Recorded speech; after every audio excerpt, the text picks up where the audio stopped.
Hello everyone. In this session, I would like to discuss about the ngIf structural directive in Angular. So first of all, create an Angular application. I created by using Angular CLI. I run this by using ngServe. I can see this application by using localhost 4200. This is the message. This message is coming from our root component. My root component is like a app component. The root template is like app component.html. This is the message. Now let's start our discussion.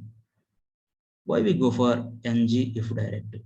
By using this ngIf directive, we can show the elements or we can hide the elements based on the value.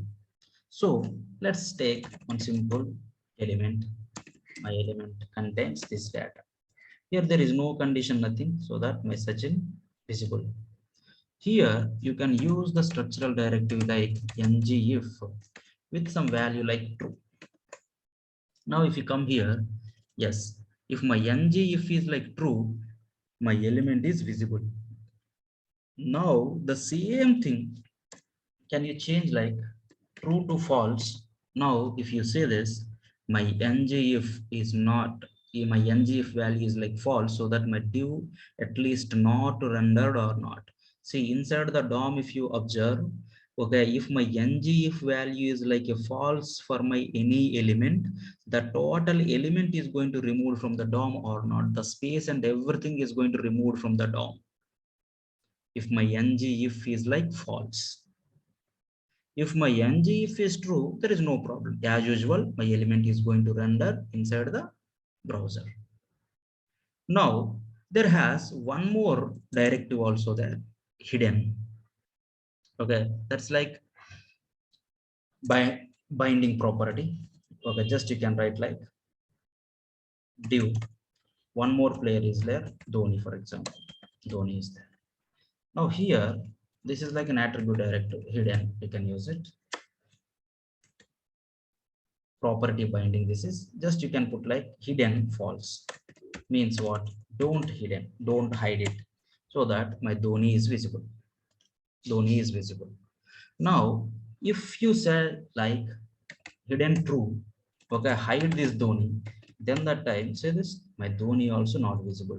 But the difference you can find here in the DOM, say if my ngIf is false, the element is not visible.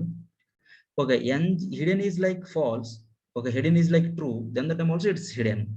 But the difference is the ngIf is false, the total element is removed from the DOM, but hidden is like true, it is not just hidden. Okay, it's just hidden, but it not removed the element from the DOM or not. Still my element is there in the DOM, but simply it's not visible to the end user. That's it. That is the main difference between ngIf and hidden. So here you can come, this value you have to put it here. Instead of that one, just you can create one variable here based on your requirement. You can use it. My is boolean is like true. This is boolean. Wherever you want, you can use it. Just you can use here. Just you can place here. Now come here. See, my Sachin is visible. My hidden still true. My Sachin is visible. My hidden is like true. Still my element is there. Element is there. Now, for example, if you make like false, false, my ngIf is like false. So my ngIf element hidden. It is not visible to the end users. Okay, at the same time, that element is not there. Say this. This element is not there. Is the element is totally removed from the DOM or not? This is the way my ngIf and hidden is going to work. Thanks, guys. Thanks for watching.